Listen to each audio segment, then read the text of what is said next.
The sharp, panicked yips sliced through the damp stillness of the early morning, cutting into Officer Daniel Creed's thoughts like a jagged blade.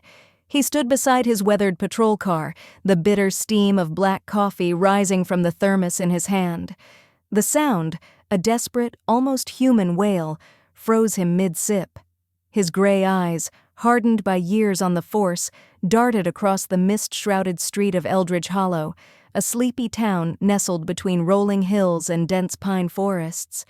Then he saw it, a small, scruffy black-and-white mutt, its fur matted with mud, bolting toward him with a frantic energy that twisted something deep in his chest. "Hey, easy there, buddy," Daniel murmured, kneeling as the pup skidded to a halt inches from his boots. Its ribs heaved beneath its patchy coat, and its wide, amber eyes shimmered with what looked disturbingly like tears. The dog hesitated, then nudged its trembling nose into Daniel's outstretched hand. That's when he noticed the collar, a worn strip of nylon, unremarkable at first glance, but as he turned the metal tag, a chill raced up his spine. No name, no address, just 3 scratched letters, R-U-N.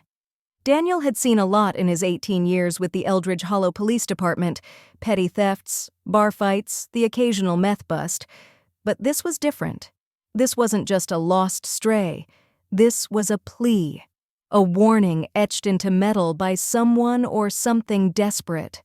The realization settled over him like the fog itself.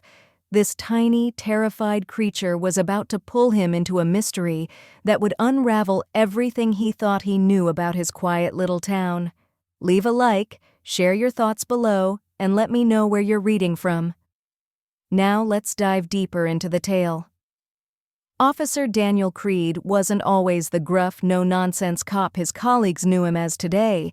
When he joined the force nearly 2 decades ago, he'd been a wide-eyed optimist, fresh from a childhood spent on his grandfather's orchard just outside town.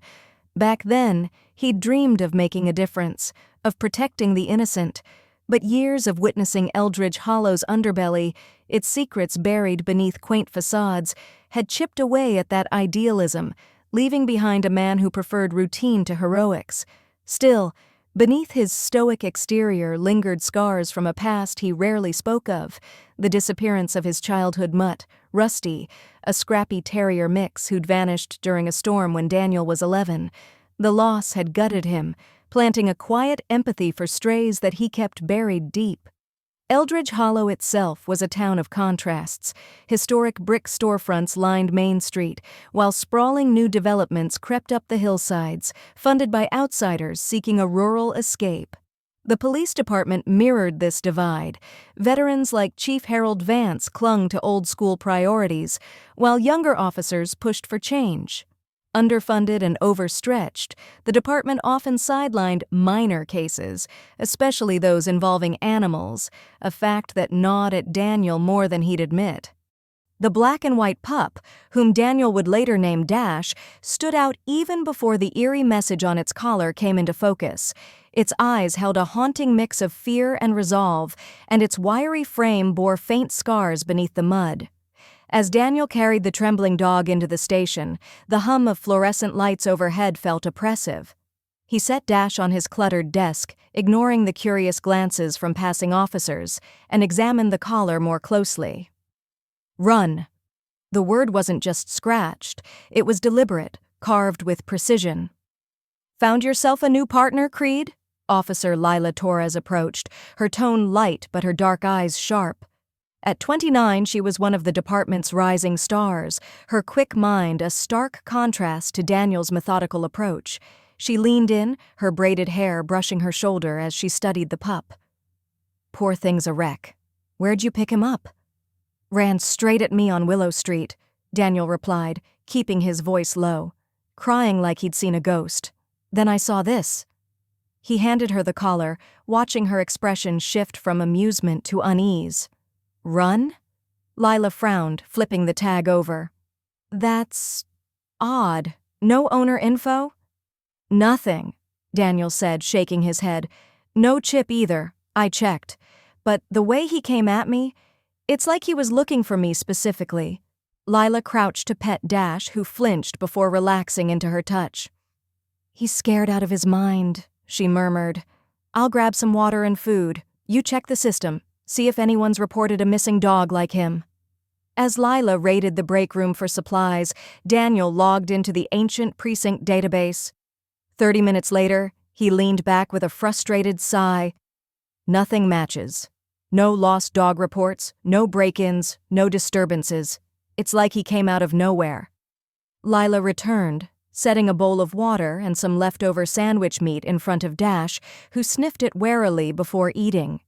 Wait, she said, peering at the collar again. Look at the stitching on the inside. There's something here. She held it up to the light, revealing a faint pattern of numbers and symbols sewn into the fabric. Daniel squinted, his pulse quickening. Coordinates? Lila pulled out her phone, punching in the numbers. Her eyes widened as a map loaded. It's a spot about 10 miles north near Hollow Creek. Old logging territory, mostly abandoned now. Abandoned except for what? Daniel asked, already grabbing his jacket. Exactly, Lila said, mirroring his urgency. We need to check it out. By the time they'd cleared their outing with the desk sergeant, vaguely labeling it potential trespassing follow-up, Dash was nestled in a blanket in the back of Daniel's patrol car. A few officers smirked as they left. What's next, Creed? Solving crimes with a bloodhound? Officer Pete Grayson called, chuckling. Could be more than it looks, Daniel shot back, though the jab stung. An hour later, they were bouncing down a rutted dirt road toward Hollow Creek, the forest closing in around them. Dash whimpered softly, his nose pressed to the window. There! Lila pointed ahead at a dilapidated structure half hidden by overgrown pines. An old hunting cabin, its windows dark but for a faint flickering glow. Tire tracks scarred the muddy ground nearby, and a broken gate hung askew. Someone's been here recently, Daniel noted, parking out of sight. He drew his weapon. Stay with Dash. I'll scope it out. Be careful, Lila warned, her hand resting protectively on the pup. Daniel approached the cabin, his boots silent on the damp earth. He knocked, called out, but got no response. The door creaked open at his touch, revealing a sparse interior, a rickety table, a single chair, and a stack of crates. On the table sat a metal box, its lid ajar. Inside were Polaroids, dozens of them, each showing a different dog. Some collared, some not. Beneath the photos lay a crumpled note. They're watching. Save them. Heart-pounding, Daniel grabbed the box and hurried back to the car. This is bigger than a stray, he said, showing Lila the contents. Someone's sending a message. Lila's gaze flicked to Dash, who had begun to tremble again. And I think we're about to find out who. The investigation spiraled from there, pulling Daniel and Lila into a web of corruption that stretched far beyond Eldridge Hollow. The coordinates led them to a hidden kennel deep in the woods, where they discovered cages filled with dogs, malnourished, scarred, and bearing collars with cryptic words like hide, trust, and find. A confrontation with armed thugs guarding the site ended in a tense standoff, broken only by the arrival of an unexpected ally, Mara Keene, a rugged private investigator who'd been tracking the operation for months. Mara revealed the dogs were part of an illegal breeding and experimentation ring run by Victor Drace, a reclusive biotech mogul whose company, Drace Innovations, operated a secret lab beneath his estate on the edge of town. The experiments aimed to develop a gene-editing serum for accelerated healing, a breakthrough worth billions, funded by shadowy government contracts. The collars, she explained, were coded messages from a whistleblower inside the operation, someone desperate to expose the truth. As evidence mounted, Daniel uncovered a personal connection that shook him to his core. Rusty, the terrier he'd lost as a child, had been stolen by Drace's men after his grandfather refused to sell the family orchard to the mogul's expanding empire. The dog had been one of the first test subjects, enduring years of torment before dying in the lab.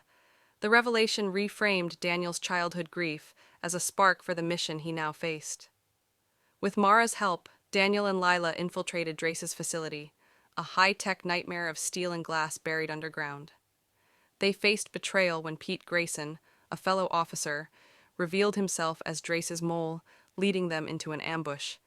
But Dash, the scruffy mutt who'd started it all, proved their salvation, darting through the chaos to trigger an emergency release, freeing the captive dogs and giving Daniel the chance to subdue Drace. In the aftermath, the facility was destroyed in a fire set by Drace to cover his tracks, but enough evidence survived to bring him down.